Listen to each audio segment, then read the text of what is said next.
কোটি টাকার হেলিকপ্টার করে শ্রীলঙ্কা থেকে দেশে ফিরলেন টলিউড সুপারস্টার শাকিব খান।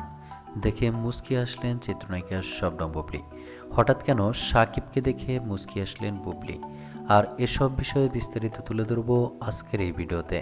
আর তাই ভিডিওটি না টেনে শুরু থেকে শেষ পর্যন্ত দেখে সঙ্গেই থাকুন।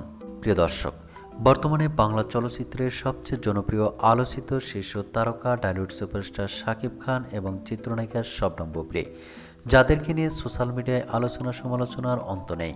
কেননা একের পর এক ব্যবসা সফল সিনেমা উপহার দিয়ে দর্শকদের হৃদয়ে জায়গা করে নিয়েছেন শাকিব বুবলি দুজনেই।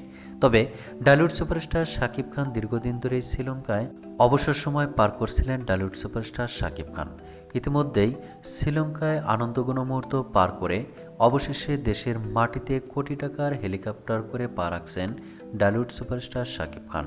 আর টলিউড সুপারস্টার শাকিব খানকে দেখেই মুচকি হাসছেন চিত্রনায়িকা শবনম বুবলি। আর এমনই একটি তথ্য ইতিমধ্যে সোশ্যাল মিডিয়ায় ভাইরাল হয়েছে।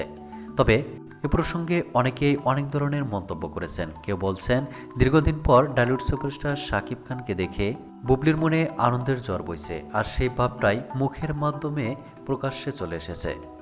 আবার কেউ বলছেন শাকিবের এমন সুদর্শন চেহারা এবং পূর্বের ভালোবাসার কথা মনে করেই মুচকি হাসছেন চিত্রনায়িকা শবনম বুবলি। এভাবে অনেকে অনেক ধরনের মন্তব্য করেছেন। তো প্রিয় দর্শক, এই প্রসঙ্গে আপনার কি মন্তব্য তা আপনার ধারণা মোতাবেক কমেন্ট করে জানিয়ে দিন নিচের কমেন্ট বক্সে।